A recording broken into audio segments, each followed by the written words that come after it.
Assalamualaikum warahmatullahi wabarakatuh.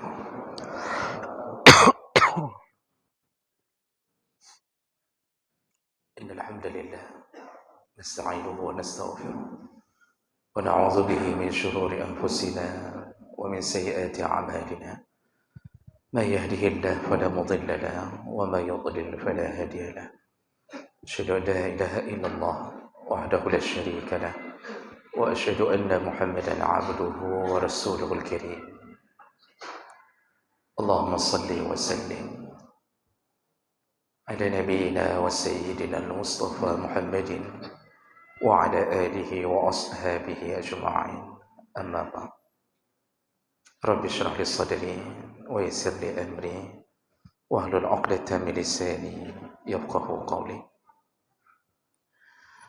Segala puji bagi Allah, kemudian salawat dan salam kepada Rasulullah, pada keluarga dan seluruh sahabat-sahabatnya.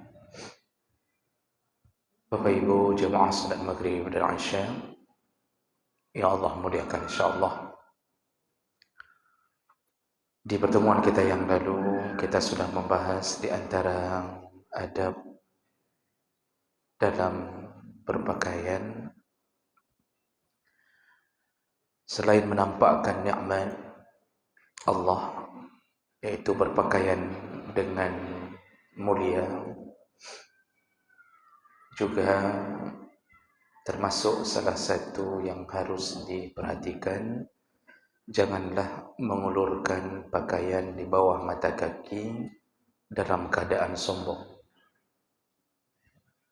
Jadi ilahnya dalam keadaan sombong, karena bisa menyebabkan ancaman neraka Allah Subhanahu wa ta'ala. Baik, kita lanjutkan adab berikutnya dalam berpakaian, yaitu tahrim libasis syuhrah. Haram hukumnya memakai pakaian syuhrah.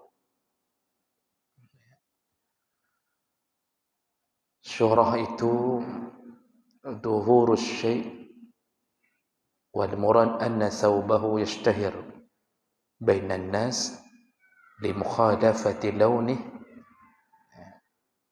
wal alwan thiyabahum fayarfa'u an-nas ilayhi absarahum wa yaqtadu 'alaihim bil 'ujub wat takabbur. Jadi yang dimaksud dengan pakaian syuhrah adalah pakaian menampakkan sesuatu yang berbeda dari pakaiannya, dari kebiasaan masyarakat, baik dari segi warna atau model. Sekira-kira kalau dia memakai itu, maka pandangan manusia beralih kepadanya dan muncullah sikap ujub dan takabur. Ini disebut dengan pakaian syuhrah. Jadi pakaian syuhrah ini kalau bahasa ringkas kita, pakaian tampil beda, tapi berbeda dengan kebiasaan masyarakat. Artinya tidak pernah dilihat, tidak ada masyarakat lain yang memakainya, dan itu membuat orang tiba-tiba melirik ke arahnya, sekaligus dibarengi dengan sifat ujub, ada rasa membanggakan diri sendiri, dan takabbur, menyombongkan diri di hadapan manusia ramai. Ini pakaian seperti ini haram. Rasulullah sallallahu alaihi wasallam menyebutkan melalui hadis dari Ibnu Umar radhiyallahu anhu qala Rasulullah sallallahu alaihi wasallam, man labisa thawba asy-syuhrah fid dunya, barang siapa yang memakai pakaian syuhrah di dunia, albasahu Allah thawba muzillah yaumal qiyamah, maka Allah akan pakaikan kepadanya pakaian yang hina di hari kiamat nanti.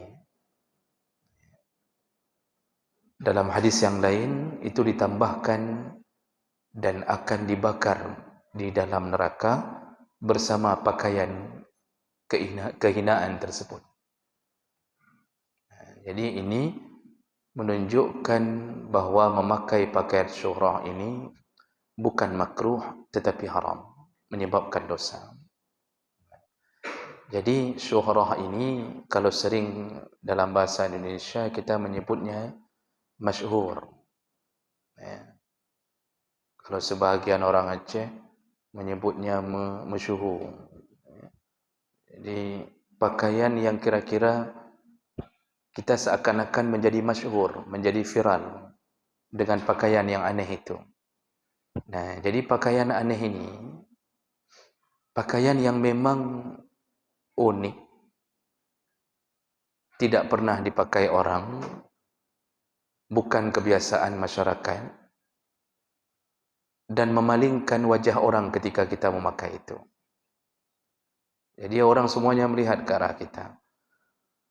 Dan dia, kata para ulama, tidak hanya bermakna pakaian itu pakaian yang mahal, pakaian yang istimewa, tapi bisa jadi kebalikannya, seseorang memakai pakaian yang hakir, seseorang memakai pakaian yang hina. Jadi dia sengaja jahit pakaian yang warna seperti warna pakaian pengemis, compang-camping. Jadi ditempel-tempel, ya, satu warna, taruh satu warna. Jadi kalau kita lihat seperti pakaian pengemis yang miskin sekali, yang tujuan dia memakai itu agar orang melihatnya bahwa ini orang zuhud, bahwa ini orang tidak suka dunia.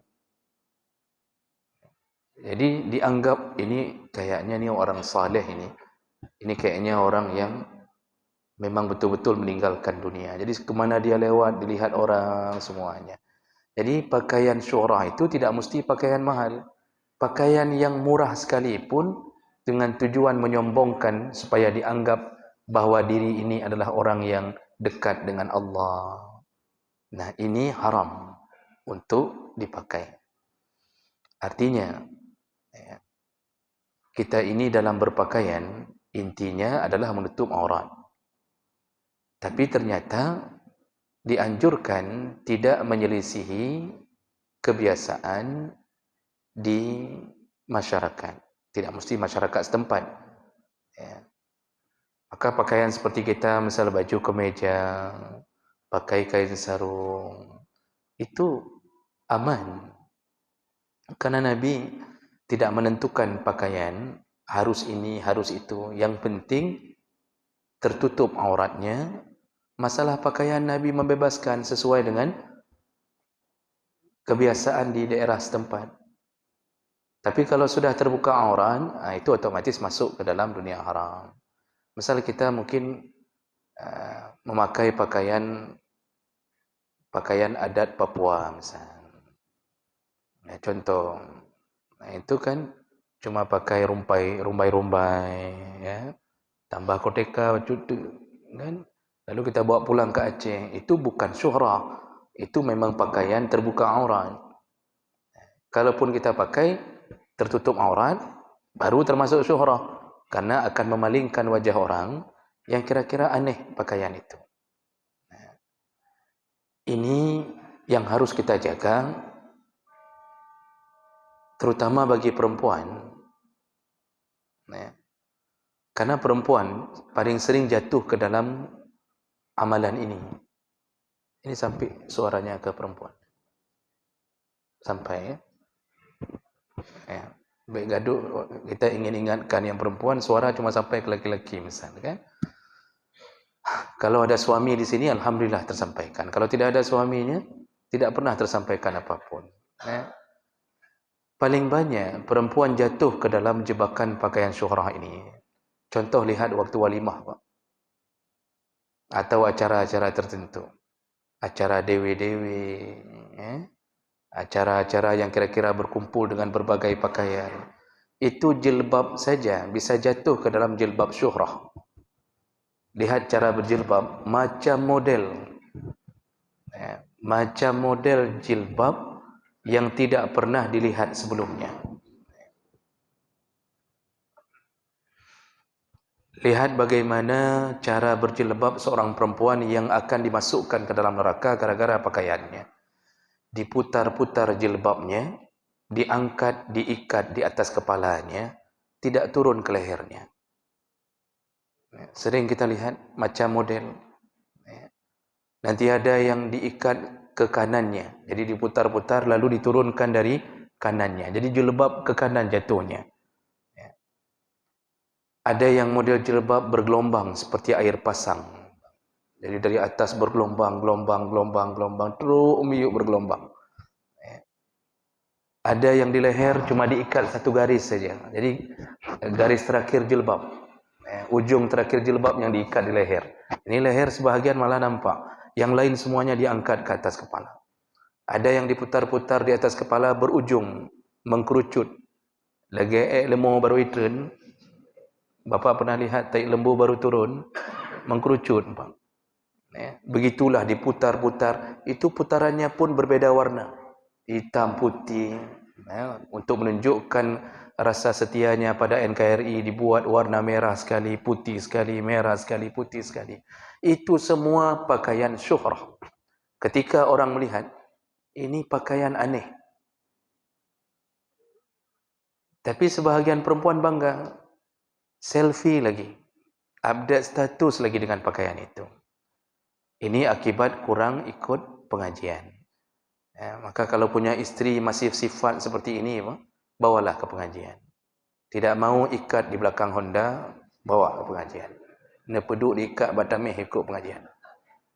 Kalau memang dia tidak mau.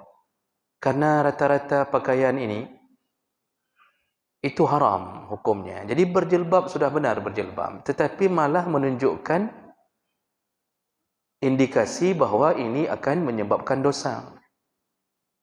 Saya pernah langsung melihat di salah satu walimah, rombongan panitia, ini panitianya memakai pakaian, ini baju-baju terusan, gamis, perempuan. Tapi ada sayapnya. Jadi dibuat sayap, Pak. Sebelah kanan dibuat sayap, sebelah kiri dibuat sayap. Jadi ketika dia berjalan, itu sayapnya melambai-lambai kanan dan kiri. Itu satu rombongan panitia. Saya sedang menandai ada ibu pengajian tidak di antara itu. Alhamdulillah tidak ada. Begitulah orang hari ini memakai pakaian dengan berbagai model. Itu kalau orang-orang yang punya pekerjaan artis, aktor, itu biasa mereka melakukan dosa ini. Baju macam model, ketika tampil pakaian macam model. Jadi dosa bertumpuk-tumpuk. Dan tidak akan berhenti mereka dihiasi oleh syaitan sampai ajal menjelang. Jadi salah satu daripada tipu daya syaitan, wa zayyana asyaitanu a'malahum. Syaitan menghiasi amal mereka. Jadi dalam kepala mereka dihiasi oleh syaitan masa bodoh dengan orang. Lolo, gue. Menan keken Pak. Menyudah baca lolo, gugu, gue. Jadi nian bahasa. Apa urusan? Orang mau menghina saya, enggak ada urusan. Yang penting televisi bayar saya, selesai. Saya hidup di dunia bersenang-senang. Apa urusan dengan orang? Enggak ada urusan. Itu dihiasi oleh syaitan. Syaitan akan menanamkan dalam kepala, hidupmu cukup pikirkan dirimu. Lalu dia merasa benar. Saya enggak pernah mikir aib orang. Orang ngapain mikir aib saya? Itu disebut dihiasi oleh syaitan. Sampai pada ujungnya dia merasa benar. Dan orang yang menasihatinya dianggap salah. Sama seperti Fir'aun ketika menasihati kaumnya, hati-hati terhadap Musa. Dia pembangkang di antara kita. Jadi Fir'aun merasa benar. Musa dianggap pembangkang. Dan hari ini kejadian itu berulang. Sejarah akan selalu berulang. Sebenarnya Allah sengaja membuat cerita-cerita dalam Al-Quran agar orang-orang yang membacanya tidak mengulangi sejarah itu dengan nasib yang sama. Hari ini kan sama nasibnya. Jadi yang memberi nasihat dianggap adalah orang-orang yang radikal, teroris. Jadi orang yang diberi nasihat dianggap posisi yang benar. Begitulah kadang-kadang kita ketika dihiasi oleh syaitan, maka amalan kita anggap benar. Jadi ini haram memakai pakaian syuhrah. Tapi kalau model seperti baju jas, itu aman. Artinya itu masih orang waktu melihat menganggap itu biasa. Jas. Jadi bukan bermakna semua pakaian dari luar nggak boleh dibawa ke kita, karena kita mungkin kebiasaan seperti kebiasaan India. Kita ini kan kebiasaan pakaian India, yaitu sarung dan baju kemeja. Ini kan gaya berpakaian India, karena dulu yang membawa Islam ke Indonesia, masuk ke Samudra Pasai, salah satunya paling ramai adalah da'i-da'i dari Gujarat. Da'i bukan pedagang. Kita ditipu dalam buku sejarah, ditulis pedagang. Pedagang itu hanya kamuflase mereka untuk bisa masuk. Sebenarnya da'i. Jadi kita ini kadang-kadang sengaja dibuat pedagang, seakan-akan ketika ditanya Islam masuk ke Indonesia dari siapa? Dari orang Mekah. Jadi terasa kok hina sekali Islam ini dibawa ke Indonesia melalui orang jualan, kan begitu contohnya. Padahal bukan pedagang, mereka itu hanya memudahkan cara mendakwah dengan cara berdagang. Sebenarnya da'i.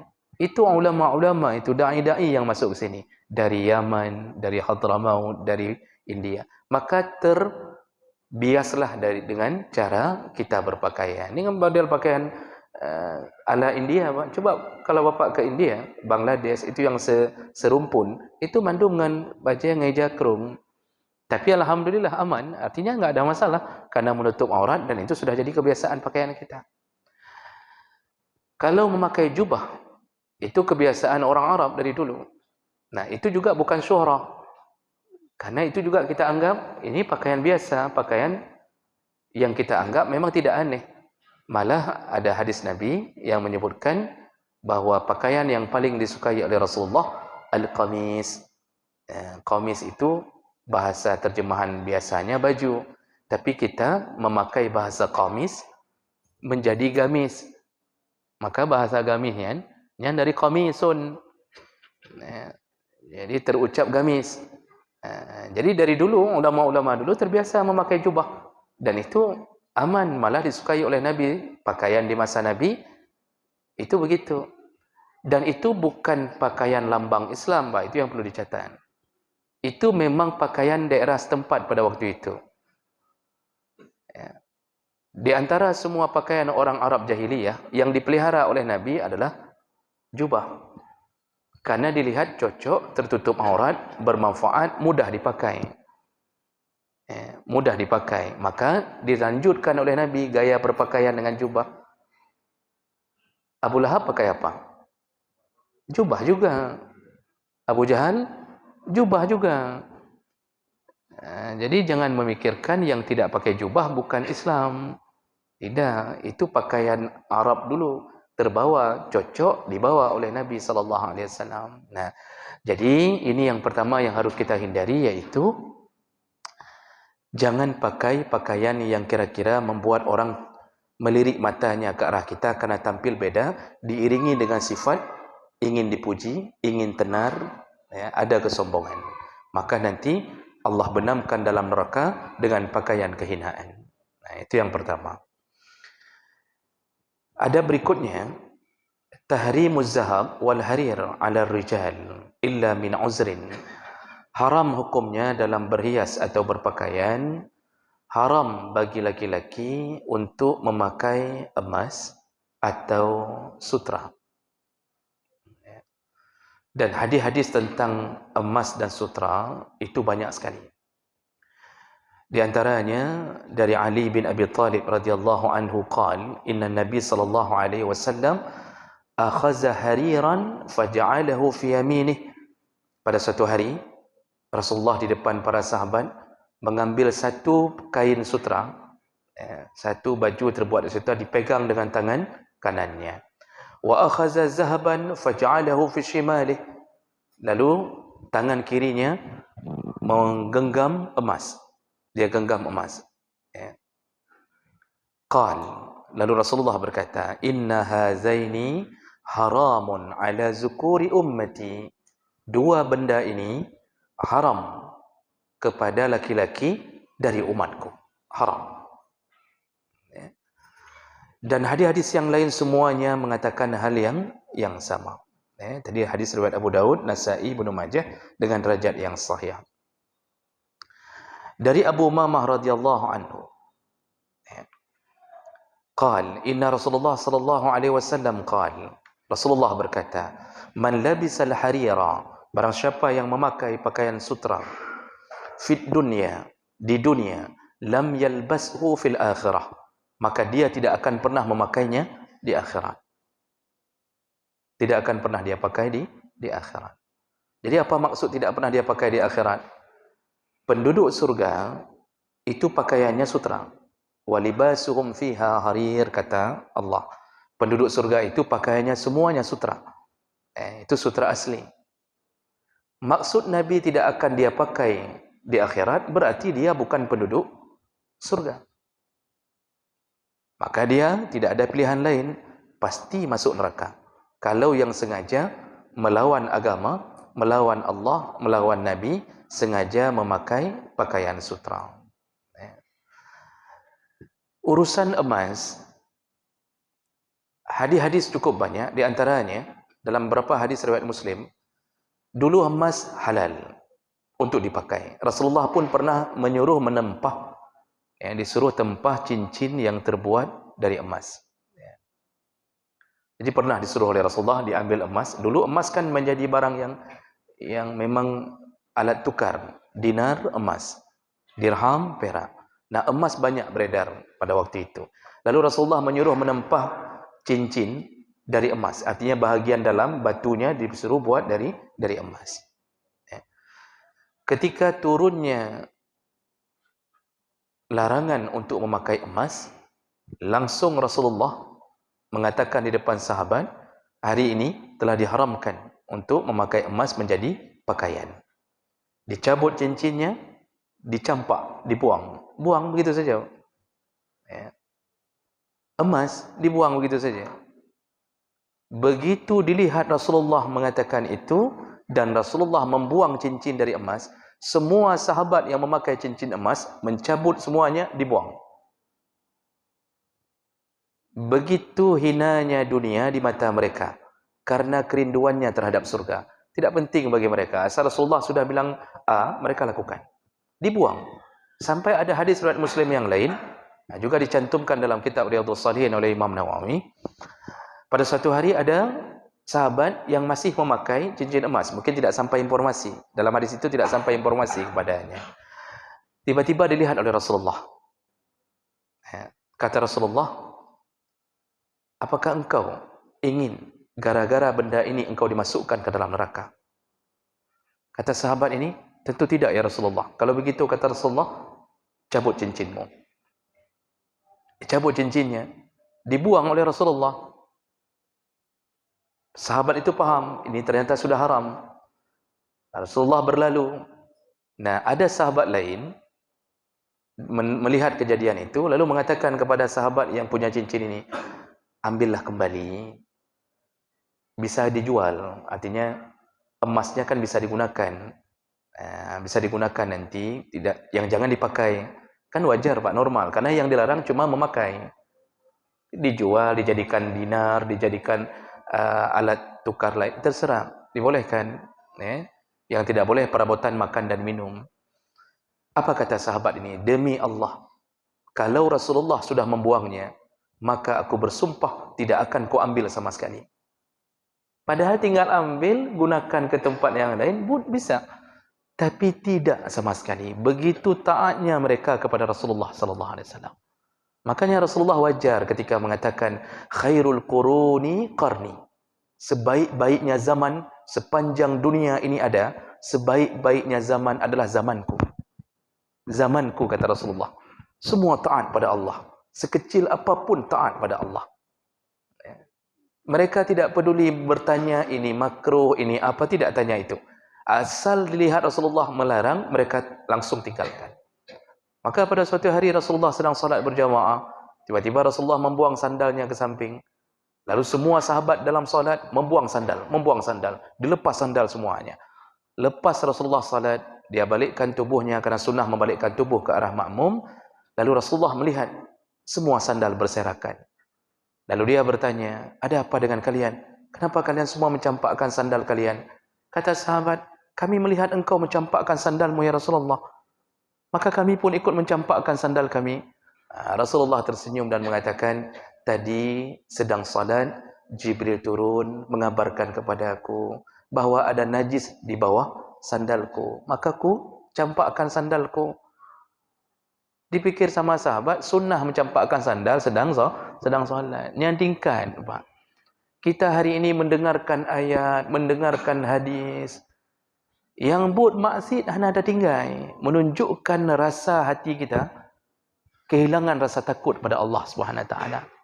Makanya Anas bin Malik, yang panjang umur, mengatakan kepada tabi'in, ya, kami di masa Rasulullah melihat maksiat bagaikan gunung.